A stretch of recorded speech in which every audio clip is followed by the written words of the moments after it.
So hi ಎಲ್ರಿಗೂ welcome back to info with Vishwa YouTube channel. So ಭಾಳಷ್ಟು ವಿದ್ಯಾರ್ಥಿಗಳು ನನ್ನ ಕೇಳ್ತಾಯಿದ್ರು, ಅದೇನಪ್ಪ ಅಂತಂದರೆ ಈ ಸೀಕ್ರೆಟ್ ಕೀ ಅಂದ್ರೇನು, ಇದು ಎಲ್ಲಿರುತ್ತೆ, ಇದು ಏನಕ್ಕೆ ಯೂಸ್ ಆಗುತ್ತೆ ನಮಗೆ ಮುಂದೆ ಅಂತ ಭಾಳಷ್ಟು ಜನ ಇದ್ರ ಬಗ್ಗೆ ಕೇಳ್ತಾಯಿದ್ರು. ಸೊ ಈ ಡೌಟ್ನ ನಿಮಗೆ ಕ್ಲಿಯರ್ ಮಾಡೋದಕ್ಕಂತಲೇ ನಾನು ಈ ವಿಡಿಯೋನ ಮಾಡ್ತಾಯಿದ್ದೀನಿ. ಸೊ ಯಾರೆಲ್ಲ ನಮ್ಮ ಚಾನಲ್ಗೆ ಹೊಸದಾಗಿ ಭೇಟಿ ನೀಡಿದ್ದೀರಾ, ಸೊ ನಮ್ಮ ಚಾನಲ್ನ ಸಬ್ಸ್ಕ್ರೈಬ್ ಮಾಡಿ ಅಂತ ಹೇಳ್ತಾ ಬನ್ನಿ ವಿಡಿಯೋನ ಶುರು ಮಾಡೋಣ.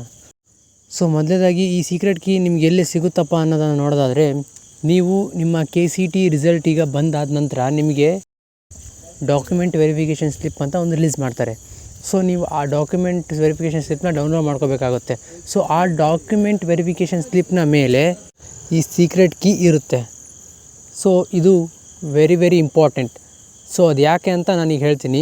ನೀವು ಸೀಕ್ರೆಟ್ ಕೀನ ಎಲ್ಲಿ ಯೂಸ್ ಮಾಡ್ತೀರಾ ಅಂತ ನೋಡೋದಾದರೆ, ಮುಂದೆ ನೀವು KCT ರಿಸಲ್ಟ್ಸ್ ಆದ ನಂತರ ನೀವು ಕೌನ್ಸಿಲಿಂಗ್ ಪ್ರೊಸೆಸ್ ಸ್ಟಾರ್ಟ್ ಆಗುತ್ತಲ್ಲ, ಏನು ಆಪ್ಷನ್ ಎಂಟ್ರಿ ಆಗಿರ್ಬೋದು, ಮಾಕ್ ಅಲಾಟ್ಮೆಂಟ್ ಆಗಿರ್ಬೋದು, ನಂತರ first round, second extended round, ಈ ರೀತಿ ಸ್ಟೆಪ್ ವೈಸು ನಿಮ್ಮ ಕೌನ್ಸಿಲಿಂಗ್ ಪ್ರೊಸೆಸ್ ಸ್ಟಾರ್ಟ್ ಆಗ್ತಾ ಹೋಗುತ್ತೆ.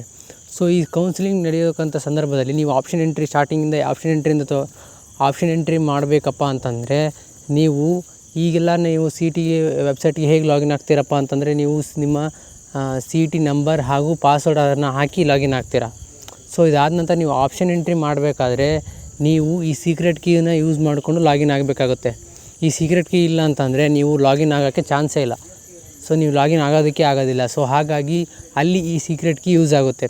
ನಿಮ್ಮ ಬರೀ ಆಪ್ಷನ್ ಎಂಟ್ರಿ ಅಷ್ಟೇ ಅಲ್ಲ, ನಿಮ್ಮ ಆಪ್ಷನ್ ಎಂಟ್ರಿ ಮುಗಿದ ನಂತರ ಸಹ ಆಮೇಲೆ ನಿಮ್ಮ ಆಪ್ಷನ್ ಎಂಟ್ರಿನ ಎಡಿಟ್ ಮಾಡಬೇಕಂತಂದರೆ, ಆಮೇಲೆ ನಂತರ ನಿಮ್ಮ ಮಾಕ್ ರಿಸಲ್ಟ್ಸ್ನ ನೋಡಬೇಕಪ್ಪ ಅಂತಂದರೆ, ಆಮೇಲೆ ಫಸ್ಟ್ ರೌಂಡ್, ಸೆಕೆಂಡ್ ಎಕ್ಸ್ಟೆಂಡೆಡ್ ರೌಂಡಲ್ಲಿ ಬಿಡ್ತಕ್ಕಂಥ ರಿಸಲ್ಟ್ಸ್ನ ನೀವು ನೋಡಬೇಕಪ್ಪ ಅಂತಂದ್ರೆ ಸಹ ಈ ಸೀಕ್ರೆಟ್ ಕೀನ ಯೂಸ್ ಮಾಡೇ ನೀವು ಲಾಗಿನ್ ಆಗಿ ನೋಡಬೇಕಾಗುತ್ತೆ. ಸೊ ಈ ಸೀಕ್ರೆಟ್ ಕೀ ಇಲ್ಲಪ್ಪ ಅಂದರೆ ನೀವು ಆ ವೆಬ್ಸೈಟ್ಗೆ ಲಾಗಿನ್ ಆಗೋದಕ್ಕೆ ಸಾಧ್ಯನೇ ಇಲ್ಲ. ಸೊ ಹಾಗಾಗಿ ಇದು ವೆರಿ ಇಂಪಾರ್ಟೆಂಟ್.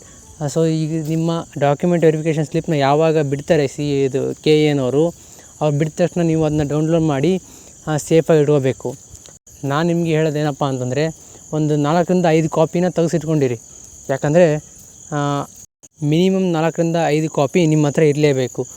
ಮಿನಿಮಮ್ 4ರಿಂದ 5 ಕಾಪಿ ಇದ್ದರೆ ಸೇಫು. ಸೊ ಹಾಗಾಗಿ 4ರಿಂದ 5 ಕಾಪಿನ ನೀವು ತೆಗೆಸ್ಕೊಂಡು ಇಟ್ಕೊಂಡಿರಿ.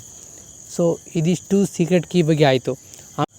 ಆಮೇಲೆ ಈ ಡಾಕ್ಯುಮೆಂಟ್ ವೆರಿಫಿಕೇಷನ್ ಸ್ಲಿಪ್ ಸಹ ಭಾಳ ಇಂಪಾರ್ಟೆಂಟ್ ಆಗುತ್ತೆ. ಯಾಕಂದರೆ ನೀವು ಬರೀ ನಿಮ್ಮ KCT ಕೌನ್ಸಿಲಿಂಗಿಗೆ ಅಷ್ಟೇ ಅಲ್ಲ, ನಾಳೆ ನೀವು ಕಾಲೇಜಿಗೆ ಹೋಗ್ತಿರಲ್ಲ ಅಡ್ಮಿಷನ್ಗೆ, ಸೊ ಅಲ್ಲಿ ಸಹ ಈ ಡಾಕ್ಯುಮೆಂಟ್ ವೆರಿಫಿಕೇಷನ್ ಸ್ಲಿಪ್ಪನ್ನು ಕೇಳ್ತಾರೆ. ಸೊ ಅದಕ್ಕಾಗಿ ಇದು ಭಾಳ ಇಂಪಾರ್ಟೆಂಟ್. ಇದನ್ನು ಒಂದು 5-6 ಕಾಪಿ ತೆಗೆಸ್ಕೊಂಡು ಇಟ್ಕೊಂಡಿರಿ. ಸೊ KCT ಕೌನ್ಸಿಲಿಂಗ್ ಸಂಬಂಧಪಟ್ಟಂತೆ ಅಥವಾ ಮುಂದೆ ನಿಮಗೆ ಆಪ್ಷನ್ ಎಂಟ್ರಿ ಸಂಬಂಧಪಟ್ಟಂತೆ ಏನೇ ನಿಮಗೆ ಡೌಟ್ ಇದ್ದರೂ ನಮ್ಮ ಕಮೆಂಟ್ ಸೆಕ್ಷನಲ್ಲಿ ಕಮೆಂಟ್ ಮಾಡಿ ಅಂತ ಹೇಳ್ತಾ, ಈ ವಿಡಿಯೋ ನಿಮ್ಗೆ ಇಷ್ಟ ಆದರೆ ಲೈಕ್ ಮಾಡಿ, ಶೇರ್ ಮಾಡಿ, ಸಬ್ಸ್ಕ್ರೈಬ್ ಮಾಡಿ ಅಂತ ಹೇಳ್ತಾ ಈ ವಿಡಿಯೋನ ಇಲ್ಲಿಗೆ ಮುಗಿಸ್ತಿದ್ದೀನಿ. Thank you. ಬಾಯ್.